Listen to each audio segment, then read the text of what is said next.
तर मित्रांनो नमस्कार. आज घरातल्याने काम लावलेलं तुम्हाला सांगतो, वाकाळा बिकाळा अशा वाळत घालायला लागतं. कारण का आता दसरा यानंतर दसरा चालू झाला का नाही. मग आता कसं आहे, धुणं चालू होतं आमच्या घराचं. मग हे आपल्याला सांगतो, मला असं गच्ची आणून वाळत घालायला सांगितलं.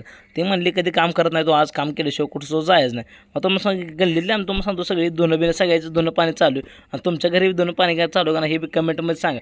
मग दुपारी मग डायरेक्ट ऑफिसवर आलतो बघा. ऑफिसवर आलतो तर हे आपलं पटवाले मामा आलते. हे मामानं कसं आपलं पार्सल आणलेलं, हे डिलेवरी कसं एक नंबर मामा करतात का नाही.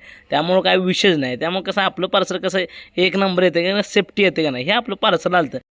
पार्सल आलेलं म्हणलं सगळं काम ठेवून कसं तुमच्यासाठी का नाही ही अनबॉक्सिंग करून घ्यायला लागते ना. आपण मागवलेलं काय बोटचं इयरबड्सचं मागवलेलं. इयरबड्सचं काय एकच नंबर आहे. मग पहिल्यांदा कसं म्हणलं असं ओपनिंग करून घ्यायला लागतं म्हणलं का फास्टमध्ये. इयरबड्समध्ये सगळं चार्जर बिर्जर आलं. मग त्यामुळे काय विषय नाही म्हणलं. मग तिथनं म्हणलं तर गाणे बिणे वाजवून बघा. गाण्याची वाजवतात का नाही नादच खोळा एक नंबर आहे हो. तुम्हाला घ्यायचं असलं तर का नाही आपल्या फ्लिपकार्टची लिंक तुम्हाला टाकतो. मित्रांनो आजचा व्हिडिओ असतो लाईक शेअर